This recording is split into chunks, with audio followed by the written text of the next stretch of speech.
The city of Worthington has a lot of empty land and they're looking to fill it. Residents are sharing ideas for a 41-acre property. It was once home to Worthington's United Methodist Children's Home for Troubled Kids. Now, since residential treatment was eliminated last year, city leaders have been working with developers to determine what's next.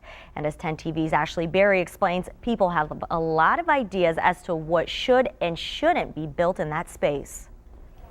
Well, Karina, the turnout was in fact greater than expected as the city continues to seek a vision for the site.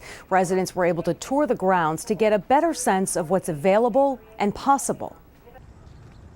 The former site of the Methodist Children's Home in Worthington hasn't seen this much activity in nearly a year. What's this back here? Close to 100 Worthington residents joined planning consultants to tour the property and share their ideas and visions for the 41-acre site. We're envisioning things like maybe a splash park or an amphitheater, something that will draw people of the city of Worthington and really say what a community asset we have here. Stephen Puka with Worthington Alliance for Responsible Development, or WARD, says although the planning is in its infancy, residents have already rejected the big box concept, keeping Giant Eagle at bay. The plan was to have, I think, 80,000 square feet of Giant Eagle, large, with semi-bays facing the immediate neighbors.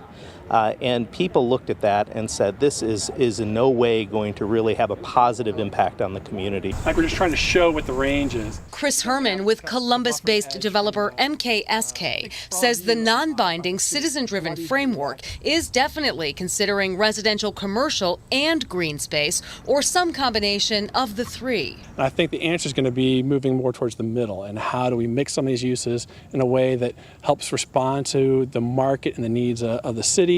And that would be something that the marketplace and developers would be interested in actually building. Putka and many others say they're just pleased developers are listening to the people who have to live with what ultimately ends up occupying this space. And this is exactly what we hoped would happen, that citizens would have an important voice in how this develops.